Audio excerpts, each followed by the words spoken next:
Thank you very much. Glad for being here. Nice to be here, be this age, and be on the right side of the grass. We're the 76ers, and I don't mean the basketball team either. Mr. Red Malone, my favorite drummer. He told me he had 7 children. He sent them all to Africa because he could support them for 80 cents a day. And Jamie is our geezer wannabe.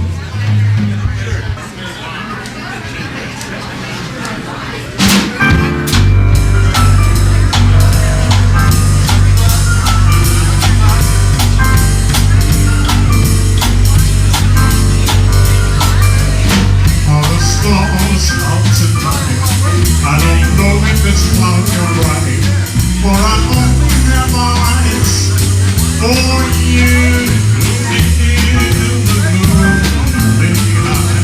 Still I can't see the thing in the sky, for I only have eyes for you. I don't know if we're in the garden or in a secret rendezvous. You are here so right, and then millions of people go by, but they all disappear from view.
They say that the music that you love all your life is what you heard as a teenager in those years.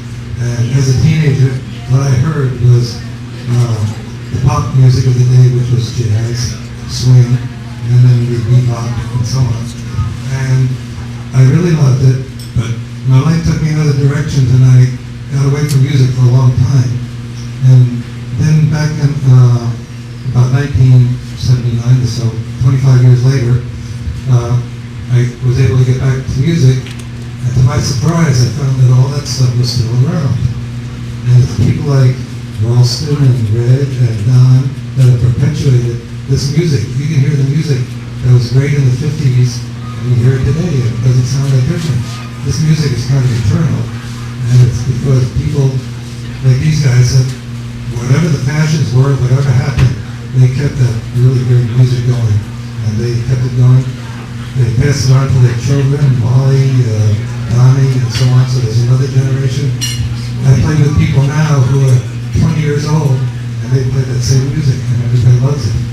So for that reason, I'm giving this award to three amazing jazz geezers, Red Malone, and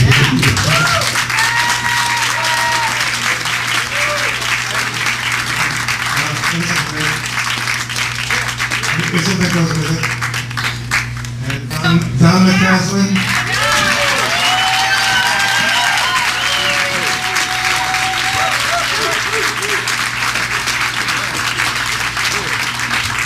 And Wilson.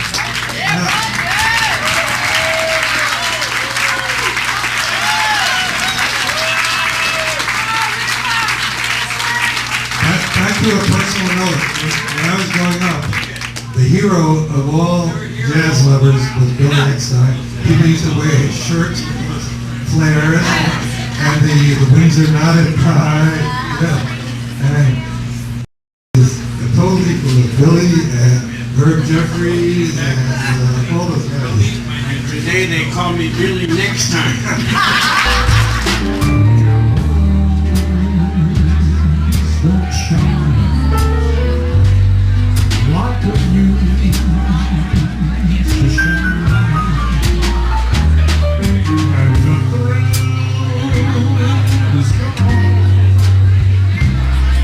When your arms lean on, I'm afraid the masquerade.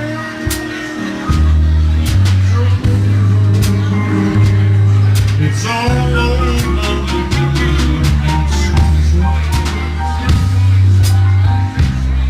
And so is love.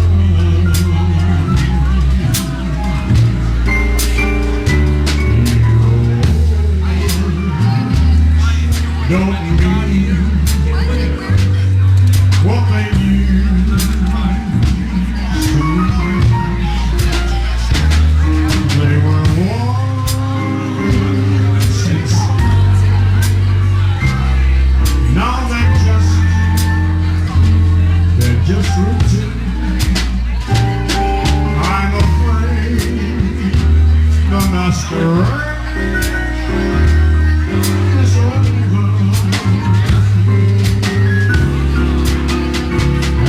So is love, and so is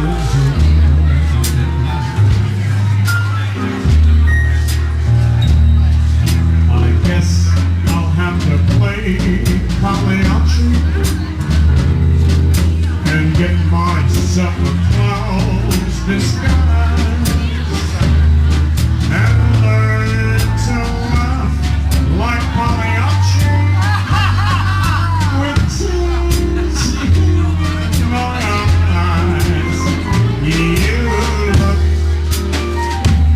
You look the same. You're alone, but my heart says no.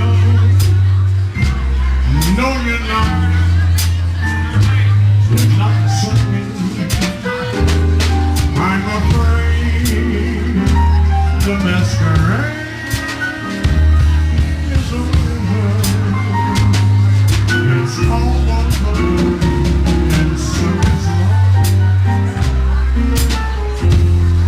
and so is love.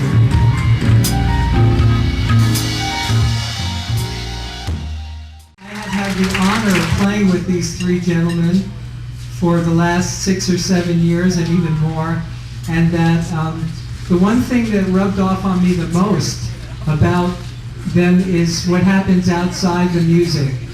Is they go out and they talk with the people and they make friends with everyone. They've known some of these people for years and years, and the people keep on coming to dance and to relate to them as human beings. More than musicians, they relate to people as human beings. And that to me is such an inspiration. They're such great models for me. They go out and schmooze with the audience. Don can carry on a solo while he's having a conversation about professional basketball. Isn't that right? You talk with him while he's playing, right? Red Malone goes out and does magic tricks to the audience. You know, if you want to see a good magician, Red has impressed me many times. He always knows the card that I'm thinking of. He always knows the card I'm thinking of. What are you thinking of? It's the Queen of Hearts. That's correct. That's the one. Yeah. That's it. It's always the Queen of Hearts. And Ralston, I get to stand next to him every Thursday night. It must be about 340 Thursday nights in a row. And he has a continuous line of people that come up and need to kiss him. And I can't figure it out. There's always some...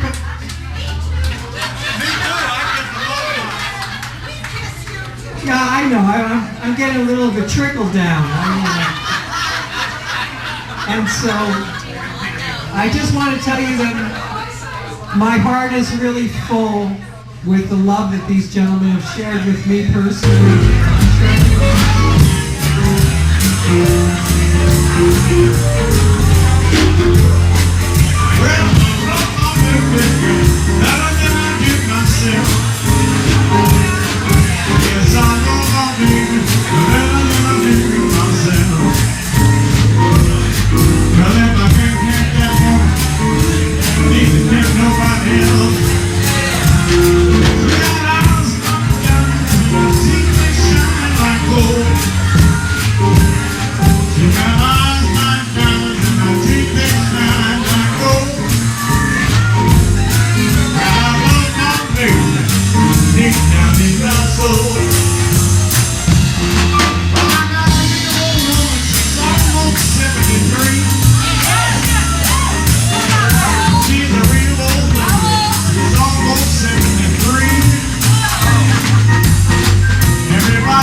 that some of you know, but others may not know. When I was 20 years old, beginning of April 1958, I came over to Capitola with a young drummer friend of mine who had a gig in a new jazz coffee house. That jazz coffee house was called the Coffee Cabaret. And it was where Margaritaville and Mr. Toots are now. It was downstairs and upstairs. That first night I thought this would be a cool place to work for the summer, so I went to work. And the Coffee Cabaret became a really hot spot for jazz. It was a stopping off place for musicians who were traveling between Los Angeles and San Francisco and back. The music went on, the jamming went on after the house band finished and went on all night until 11 o'clock the next morning. The city became a little bit unglued about that. And people were going to church and the jazz was still going. The place had black painted walls and black painted benches, and although it served only coffee and pie and sandwiches, it looked kind of sleazy, right? And the fishermen would be getting up, going fishing, and the music would still be going. Well, eventually they passed ordinances, the city of Capitola, that there should be no live music after 2. And then that was a little bit too much for the people up on the hill who couldn't sleep. So they passed another ordinance that said there should be no live music after 11 or 12, I can't remember. But it's still on the books. Just because of the Coffee Cabaret, which most people don't remember. One of the bands that came into play after hours was the Gene Keel Trio, playing down at the beach. And guess who the drummer was? Ralston. And they would come in and just play for hours until there was someone else to sit in. And eventually the house band changed periodically. And eventually, guess who came in on keyboard? Don McCaslin.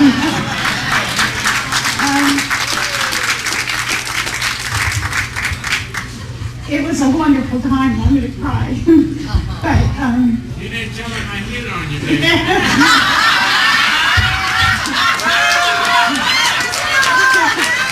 Boston, you get on everyone.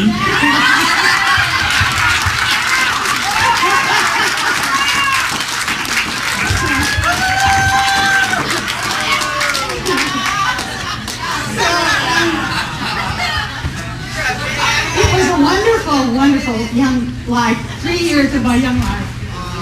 And now on Thursday nights, the last 4 years, listening to Ralston sing and Don play, I heard them on and off through the years, but for the last 4 years, I think to myself, how lucky we are to still be here. And I feel so honored to enjoy their music at this time of my life when we're all geezers. And relish those memories of those days. And that's it.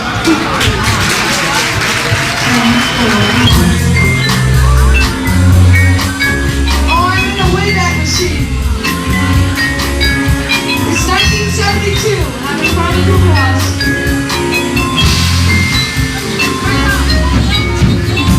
Tall and tan and young and lovely, the girl only but me, but wasn't walking. When she passes, each time she passes goes,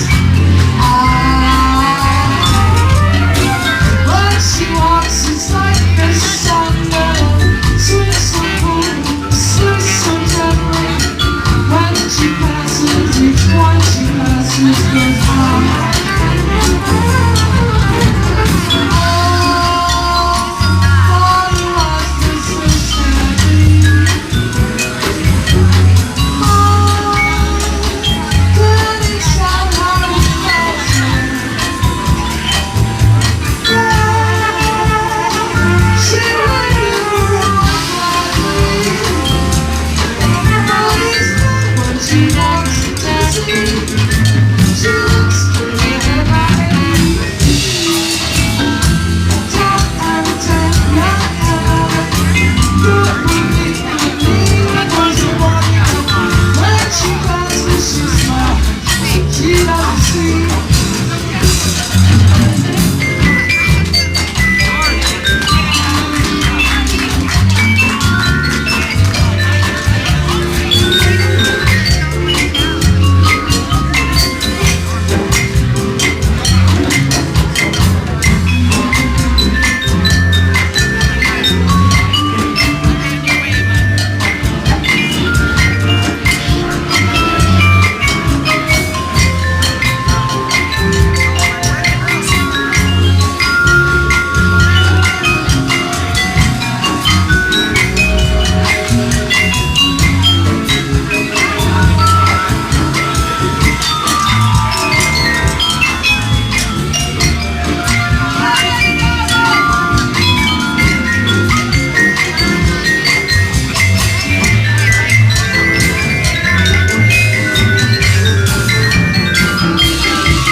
I always loved music all my life, but I never dared to try and sing or play it until I heard Don's band at the Cooper House.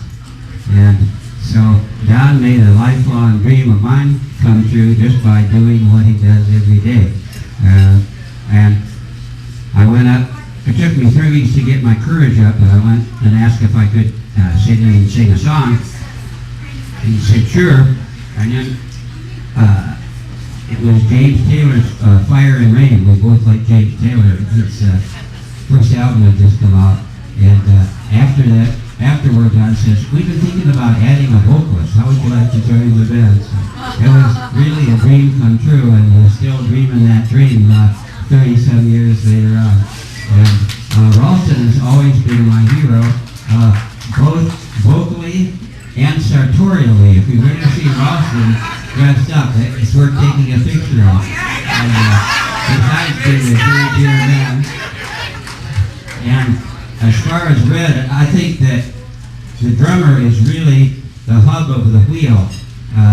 He's like the foundation that makes everything else possible. And we couldn't have a better foundation than Red. And we're playing the Golden West. I put my way, take that highway.